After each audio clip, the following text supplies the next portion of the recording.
இயேசு கிறிஸ்துவின் நாமத்தினாலே என்னுடைய அன்பின் வாழ்த்துக்கள். இன்றைக்கான தேவ வார்த்தை என்னன்னு நீங்க கேட்டீங்கன்னாக்கா, ரோமர் 8:11 கிறிஸ்துவை மரித்தோரிலிருந்து எழுப்பினவர் உங்களில் வாசமாய் இருக்கிற தம்முடைய ஆவியினாலே சாவுக்கேதுவான உங்கள் சரீரங்களையும் உயிர்ப்பிப்பான்ட்டு வசனம் இருக்குங்க.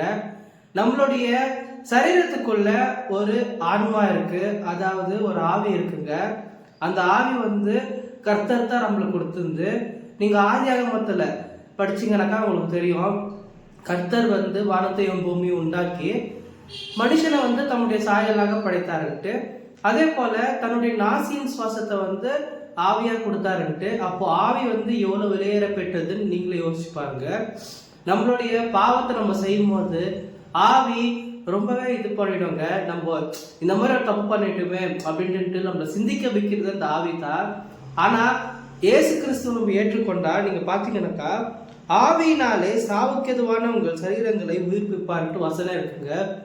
நம்ம எதனா ஒரு தப்பு பண்ணிட்டு வரனே நமக்கு மனசுல ஒண்ணு தோணும், ஐயோ தினாந்திரம் நான் பண்ணியிருக்க கூடாதா இருந்துச்சு, ஒரு சண்டை போட்டிருக்க கூடாதா இருந்துச்சு, யாரையும் ஒருத்தர் திட்டிட்டு இருப்போம் கோவத்துல, அப்படி பண்ணியிருக்க கூடாதா இருந்துச்சு, வண்டியில ஸ்பீடா எங்கன்னா போயிட்டே இருப்போம், அங்கன்னா போய் ஒரு சின்னதாக நம்மளுக்கு எதனா இதாகிட்டோட நம்ம யோசிக்குவோம், நான் கொஞ்சம் மெதுவாக வந்தால் நல்லா இருந்துச்சுன்ட்டு. அது மாதிரி தாங்க நம்மளுடைய வாழ்க்கையில் இந்த மாதிரி என்ன பண்ணுறது, நம்மளுடைய வாழ்க்கையில் இந்த மாதிரி என்ன பண்ணால் கூட கர்த்தரை நம்ம ஏற்றுக்கொண்டா நம்மளுடைய வாழ்க்கையில் அற்புதமோ அடையாளமோ கண்டிப்பாக நடக்குங்க.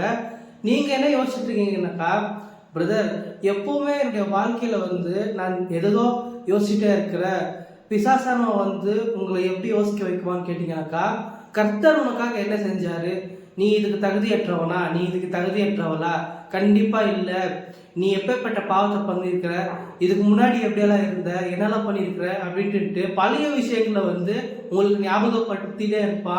நீங்களே அந்த பாவத்துல வெளியில வர பார்ப்பீங்க. ஆனா பிசாசானவன் கண்டிப்பா பழசதான் உங்ககிட்ட சொல்லிட்டே இருப்பான்.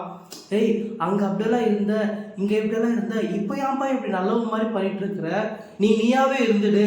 அந்த மாதிரி நீங்க புதிய மனிதனா ஆகிறதுக்கு ட்ரை பண்ணா கூட பிசாசானவன் உங்களுக்கு எடுக்குவான் தான் நான் சொல்ல வரேன். நீங்க கர்த்தருடைய வார்த்தைக்கு நீங்க செவி கொடுத்தா கண்டிப்பா உங்களுடைய வாழ்க்கை மாறுங்க.